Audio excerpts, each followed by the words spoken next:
कराची में वक्फे से कहीं हल्की कहीं तेज बारिश। मंगोपी defence, Tariq road, PCHS, Liaquatabad में बरसात।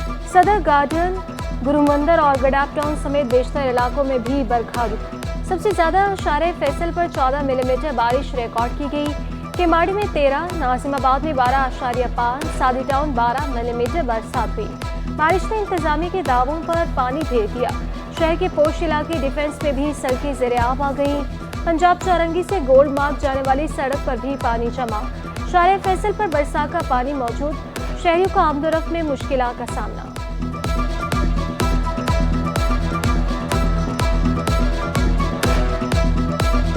तो ये सिलसिला वक्फे से पूरा दिन भर चलता रहेगा। कहीं पर हल्की बारिश है, कहीं पर दरमियानी, और किसी जगह पर कुछ वक्त के लिए तेज़ शावर भी हैं और गरज चमक भी है। हो सकता है आफ्टरनून में फिर इम्कान है इसका कि गरज चमक के साथ कुछ देर के लिए थोड़ी सी आंधी भी चलती है। तो दिन भर वक्फे से कहीं पर हल्की, कहीं पर दरमियानी और किसी जगह पर तेज़ स्पेल मुतवक्की है कराची में, और ये जारी रह सकता है रात गए तक, और कल से फिर क्लियर हो जाएगा कराची में वेदर। शहर कायद में बारिश के बायस बेशतर कारोबारी मराकज़ ना खुल सके। Arambagh, light house, Bolton market की बेशतर दुकानें बंद। ताजिर बरादरी का इंतजामिया के इक़दामात पर अदम इत्मीनान का इजहार। अतीक मीर का कहना है कि दुनिया में बारिश के मौका पर कहीं कारोबार बंद नहीं होता। कराची में थोड़ी सी बारिश से शहर का नक्शा तब्दील हो जाता है। बारिश की पेशगोई से एक दिन कबल नालों की सफाई होती है।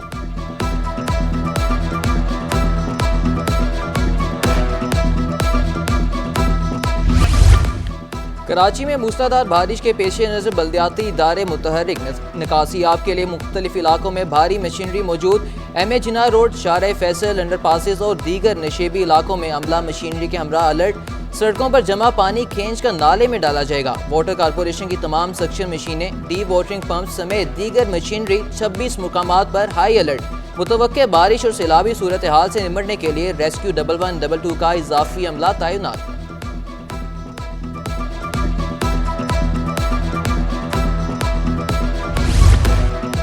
शहर कायद में रेन एमरजेंसी नाफिज। हुकूमत के साथ फलाही इदारे भी मुतहरिक। ईदी फाउंडेशन की जानिब से भी इंतजाम मुकम्मल। दावती इस्लामी के फलाही इदारे का शारे फैसल पर रेन एमरजेंसी कैंप कायम। कैंप में रेस्क्यू बोट और सेक्शन मशीनें भी मौजूद।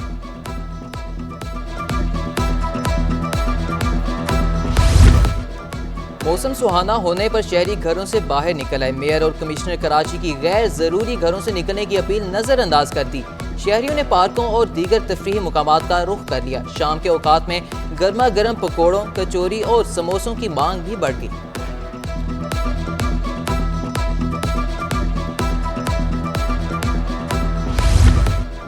वज़ीर सिंध मुराद अली शाह का जिला जनूबी के नशेबी इलाकों का अचानक दौरा। कुछ इलाकों में निकासियाब के पंप नस्ब न होने पर कमिश्नर कराची से रिपोर्ट तलब कर ली।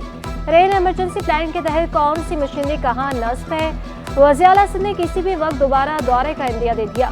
SOPs के तहत तमाम तर इंतजामात करने की हिदायत।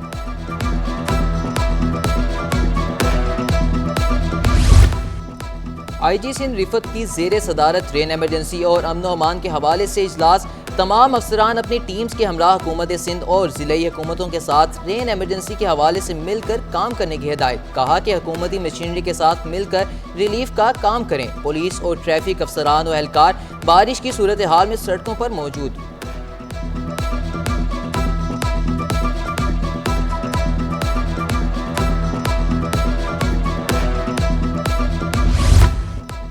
पीपल्स पार्टी ने गवर्नर सिंध का ओहदा न लेने का इशारा दे दिया। बिलावल भुट्टो ने MQM को गवर्नरशिप मिलने का इम्कान जाहिर कर दिया। उनका कहना था कि गवर्नर सिंध के मामले पर नून लीग से कोई बात नहीं हुई। उम्मीद है कि MQM को मौका मिलेगा। मुस्लिम लीग नून और MQM पाकिस्तान के दरमियान आईनी तरमीम पर मुआहदा। दोनों जमातों के दरमियान आइन के आर्टिकल 140 में तरमीम पर इत्तिफाक। एहसन इकबाल और मुस्तफ़ा कमाल ने मुआहदे पर दस्तखत किए। आर्टिकल 140 के तहत सूबों को दिए जाने वाले फंड जिले हुकूमतों को जाएंगे।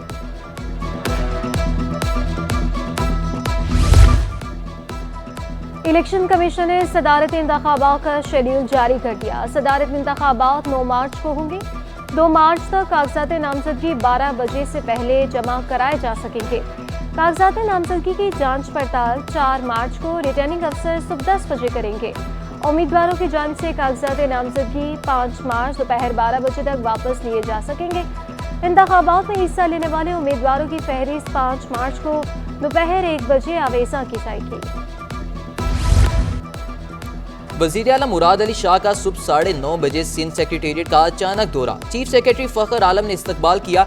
बेशतर सेक्रेटरी दफातर से गायब। वज़ीर आला ने खुद सीढ़ियों से चढ़ते हुए एक एक दफ्तर को चेक किया। Secretary GA, secretary work, secretary खुराक और सेक्रेटरी सेहत भी गैर हाजिर।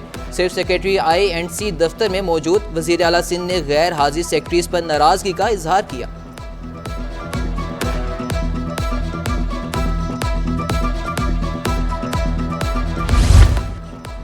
अमरीकी सफ़ीर की सिंध के अवाम की तरक्की के लिए वज़ीर आला मुराद अली शाह को हर मुमकिन ताउन की यकीन दहानी।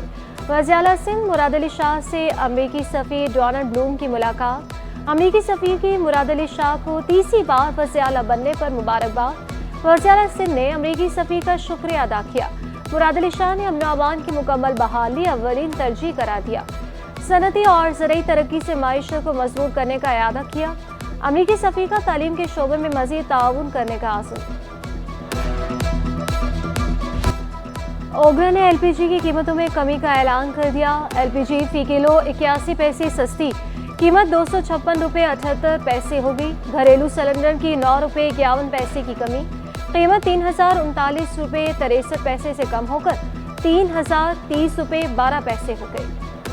13 बरस से शनाख्ती कार्ड की तस्दीक ना होने पर एक ही खानदान के 3 अफराद का अदालत से रुजू। बहन, भाई और भाभी की दरख्वास्त पर सिंध हाई कोर्ट ने नादरा से 28 मार्च तक जवाब तलब कर लिया। दरख्वास्त गुजार के मुताबिक तीनों अफराद का पैदाइशी सर्टिफिकेट समेत दीगर कागजात भी मौजूद हैं। शनाख्ती कार्ड मियाद खत्म होने के बाद तस्दीक नहीं की जा रही।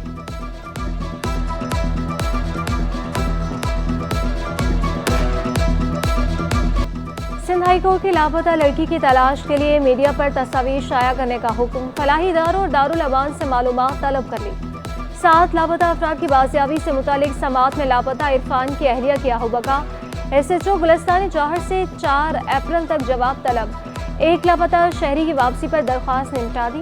दीगर की बाजियाबी के लिए JIT इजलास और PTS सेशन जारी रखने का हुक्म। विफाकी और सूबाई हुकूमतों से पेशरफ रिपोर्ट तलब कर ली।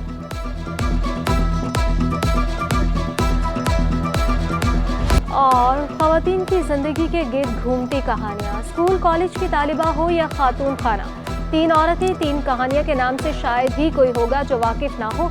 60 बरस से सिंध नाजुक से माशरे के रवैयों को लफ्ज़ों में परोने वाली 81 साला मुसन्निफ़ा सईदा अफजल ने लिखने का सफ़र कैसे और कब शुरू किया। सिटी 21 से दिल की बातें कर डाली। 1975 से कलम से जुड़ने वाला सईदा अफजल का रिश्ता आज भी वफा की दास्तान सुनाता है।